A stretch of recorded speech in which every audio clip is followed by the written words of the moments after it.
Hello friends, स्वागत है आपका हमारे चैनल में। जैसा कि मैंने अपने पिछले वीडियो में अरस्तु के जीवन परिचय, उनके क्रांति संबंधी विचार, उनके राज्य संबंधी विचार और उनके शिक्षा संबंधी विचार को बताया है और न्याय संबंधी विचारों को बताया है, और आज हम उनके संविधान संबंधी विचार और दास्ता संबंधी विचारों के बारे में बात करेंगे। तो चलिए आज का वीडियो शुरू करते हैं। अरस्तु का संविधान संबंधी विचार। अरस्तु के संविधान संबंधी विचार में सबसे पहले हम देखेंगे कि कहाँ पर उन्होंने इसकी व्याख्या की है। तो अरस्तु ने संविधान संबंधी विचार पॉलिटिक्स की तीसरी पुस्तक के 6 से 8वें अध्याय तक में उन्होंने इसका वर्णन किया है। फिर नेक्स्ट है, संविधान राज्य का एक ऐसा संगठन है जिसका संबंध सामान्यतया राज्य के पदों के निर्धारण से है और यह पद राजनीतिक दृष्टि से काफ़ी महत्वपूर्ण होता है। अरस्तु ने राज्य संविधान को परिभाषित करते हुए यह वाक्य कहे हैं। तो इसका अर्थ यह हुआ कि संविधान को वे एक संगठन के रूप में मानते हैं। दूसरा कि संविधान का संबंध व राजकीय पदों के निर्धारण एवं योग्यता के अनुसार पदों का वितरण भी है, और संविधान को राज्य के लिए वे बहुत ही अनिवार्य तत्व मानते हैं। फिर नेक्स्ट है, संविधान का वर्गीकरण मुख्यतः 2 सिद्धांतों पर किया गया है। पहला है संख्या के आधार पर, दूसरा है नैतिक आधार पर। संख्या के आधार पर से तात्पर्य यह है कि प्रभुत्व शक्ति का प्रयोग कितने व्यक्तियों द्वारा किया जाएगा, और नैतिक आधार पर कि जनता के कल्याण करना ही इसका मुख्य उद्देश्य होगा। फिर नेक्स्ट है, अरस्तु शासन के उद्देश्य के आधार पर संविधान को 2 भागों में विभाजित करता है: विशुद्ध संविधान या उत्तम संविधान, स्वीकृत संविधान या भ्रष्ट संविधान। विशुद्ध संविधान से हमारा तात्पर्य है कि जिस संविधान में जनता के कल्याण के लिए प्रावधान होते हैं, और विकृत संविधान या भ्रष्ट संविधान से हमारा तात्पर्य है कि जिसमें शासक केवल अपनी स्वार्थ सिद्धि पर ध्यान देता है, इसमें जनता के कल्याण के लिए कोई भी ध्यान नहीं देता, ना कोई भी प्रावधान बने होते हैं। फिर आते हैं हम नेक्स्ट में, संविधान वर्गीकरण के संख्या सिद्धांत और उद्देश्य सिद्धांत को संयुक्त कर दिया जाए तो इस आधार पर शासन के 6 प्रकार हमारे समक्ष आते हैं। अरस्तु के संख्या सिद्धांत के आधार पर और उद्देश्य के आधार को अगर हम मिला दें तो 6 प्रकार के शासन प्रणाली हमारे सामने आती है, जिसमें विशुद्ध रूप में है राजतंत्र, कुलीन तंत्र और वैधानिक तंत्र, और विकृत रूप में है निरंकुश तंत्र, धनिक तंत्र और प्रजातंत्र। तो आइए हम पहले बात करते हैं राजतंत्र की। तो राजतंत्र, इसमें व्यक्ति का शासन होता है और इसका उद्देश्य व्यापक रूप से जन कल्याण होता है। फिर नेक्स्ट है कुलीन तंत्र।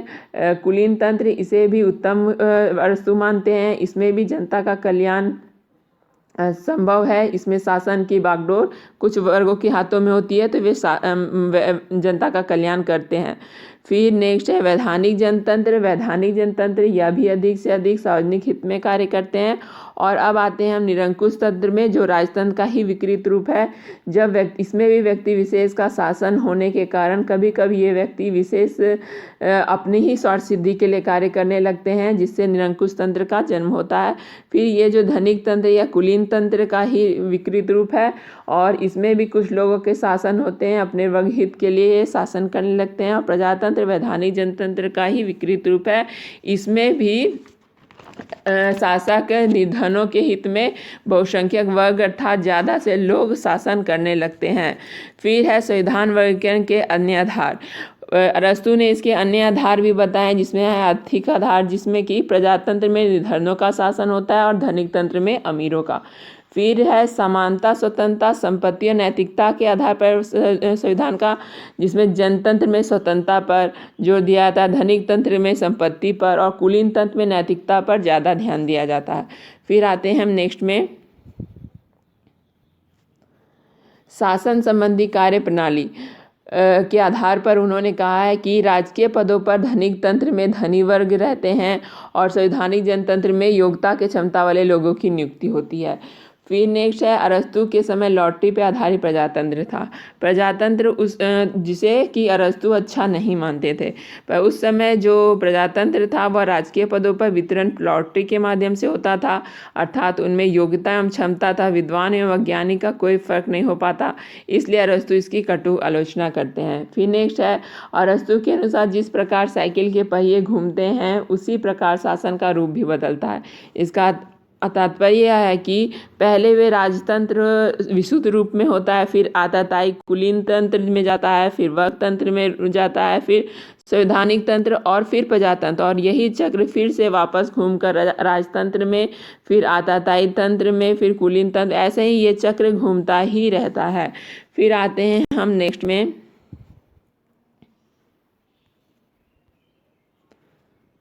अरस्तु ने यथार्थवादी एवं व्यवहारिक शासन प्रणाली का वर्णन किया है। तो हम जैसा कि जानते हैं कि अरस्तु एक यथार्थवादी विचारक थे और उनके व्यवहारिकता पर उन्होंने ज़्यादा जोर किया, तो संविधान के वर्गीकरण में भी वे व्यवहारिक शासन प्रणाली का वर्णन करते हैं। फिर नेक्स्ट अरस्तु ने पॉलिटिक्स की चौथी पुस्तक के 9वें अध्याय में कहा है कि राजनीतिक समाज का सर्वोत्तम रूप है जिसमें सत्ता मध्यम वर्गों के हाथों में है। तो ये पॉइंट दो तरफ से ये है इम्पॉर्टेंट है कि हो सकता है ये सेंटेंस दे दे और पूछे कि यह पॉलिटिक्स के किस अध्याय में यह वर्णित है, तो यह 9वें अध्याय में वर्णित है चौथी पुस्तक के। और ये इससे क्या पता चलता है कि मध्य वर्ग को शासन के लिए सर्वोत्तम वर्ग मानते थे और उसके पक्ष में भी उन्होंने कुछ तर्क दिए हैं। मध्य वर्ग के शासन के पक्ष में उनके कुछ तर्क हैं, जो कि है पहला, मध्यम वर्ग के पास सर्वोच्च शासकीय योग्यता और क्षमता होती है। वे मानते हैं कि मध्यम वर्ग के लोग अच्छे शासक और क्षमता योग्य व्यक्ति होते हैं। फिर मध्यम वर्गीय शासन में व्यवहारिकता होती है, मध्यम वर्गीय शासन में कानून का शासन होता है, कानून का पालन भी अच्छी तरह से होता है, मध्यम वर्गीय शासन में राज्य में स्थायित्व रहता है, मध्यम वर्ग शासन में क्रांति की संभावना कम रहती है और मध्यम वर्गीय शासन मानवीय जीवन को अच्छाई और उत्तमता के लिए तीव्र गति से ले जाता है। फिर आते हैं हम नेक्स्ट में। अब हम देखते हैं अरस्तु के दास्ता संबंधी विचार। अरस्तु के दास्ता संबंधी विचार सबसे पहले देखेंगे कि किसमें उन्होंने समर्थन किया है। तो अरस्तु ने पॉलिटिक्स के प्रथम भाग में इसका समर्थन किया है और वे कहते हैं कि दास को पारिवारिक संपत्ति का एक भाग कहा है। फिर वे कहते हैं कि दास वह है जिसका स्वयं का कोई व्यक्तित्व नहीं होता और यहाँ तक कि जिसका अपना कोई मस्तिष्क भी नहीं होता। इससे उनके रूढ़िवादी विचार का पता चलता है। उनका मानना है कि विवेकहीन व्यक्ति दास के समान होता है। फिर नेक्स्ट है, अरस्तु ने दास के अर्थ को स्पष्ट करते हुए कहा है कि उसने दास को पारिवारिक संपत्ति का सजीव भाग माना है। इस कथन से यह तात्पर्य है कि परिवार का आवश्यक अंग होता है संपत्ति, और संपत्ति का आवश्यक उपकरण दास है। दास को सजीव भाग इसलिए कहा है क्योंकि वह वस्तुओं के निर्माण में सहायता नहीं करता बल्कि पारिवारिक जीवन के क्रियाकलापों में मदद पहुंचाता है। इसका तात्पर्य कारखाने में खेत में कार्य करने वाले मजदूरों से नहीं बल्कि परिवार के घरेलू कार्यों करने वाले सेवकों से है। फिर नेक्स्ट है, अरस्तु के अनुसार दास भी दो प्रकार के होते हैं, प्राकृतिक दास और कानूनी दास। प्राकृतिक दास को वे कहते हैं कि जो प्रकृति से अपना ना होकर दूसरे का होता है, वह प्रकृति दास के नाम से जाना जाता है। जैसे इन्होंने इसके लिए 3 सिद्धांतों का वर्णन किया है, जिसमें पहला सिद्धांत है मानव भी स्वभाव से असमान होते हैं, जन्म से कुछ व्यक्ति शासक तथा कुछ शासित होने के लिए जन्म लेते हैं। दूसरा, उच्चतम वस्तु का निम्नतम पर शासन होता है। फिर नेक्स्ट है, प्रत्येक वस्तु का अपने स्वभाव के अनुकूल कुछ विशिष्ट कार्य होता है, जैसे कि बौद्धिक स्तर के स्वामी विवेक शक्ति की प्रधानता होती है, जिसके कारण उनमें केवल इतनी वे शासन करते हैं, और जो दास जिसमें विवेकहीनता होती है, विवेक शक्ति शून्य होती है, वे केवल इतनी क्षमता और बुद्धि उनमें होती है कि वे स्वामी के आदेशों को समझे और उन्हें क्रियान्वित करें। और कानूनी दास के बारे में वे कहते हैं कि ऐसे दास जिन्हें युद्ध में पराजित होने के कारण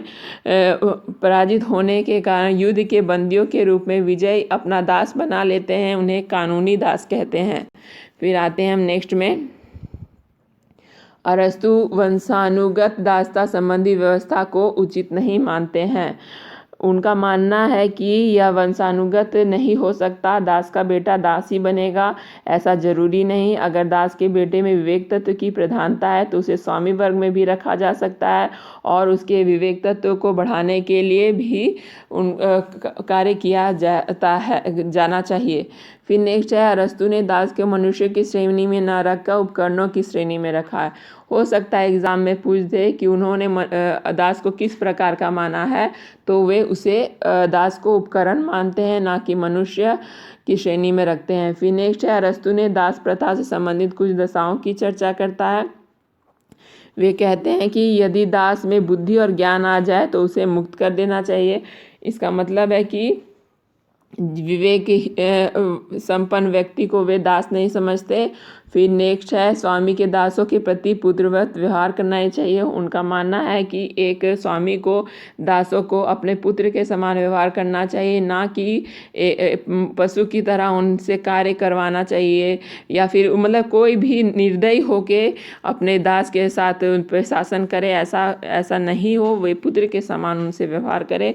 फिर नेक्स्ट है, दासों को उनकी क्षमताओं के अनुसार कार्य करवाया जाए, उससे अधिक नहीं। जितना वे कार्य कर सके, जिस कार्य को वह कर सके उसी कार्य को वे करवाएं, उससे अधिक नहीं। कोई ज़बरदस्ती उनके साथ ना हो कार्य में। फिर नेक्स्ट है, अरस्तु दासों की संख्या बढ़ाने के पक्ष में नहीं थे। दासों को अधिक से अधिक स्वतंत्रता प्रदान करना चाहिए, वैसा इनका मानना था। आज के लिए बस इतना ही। Thank you. अगले वीडियो में मैं नए विचारों के साथ उपस्थित होंगी। Thank you.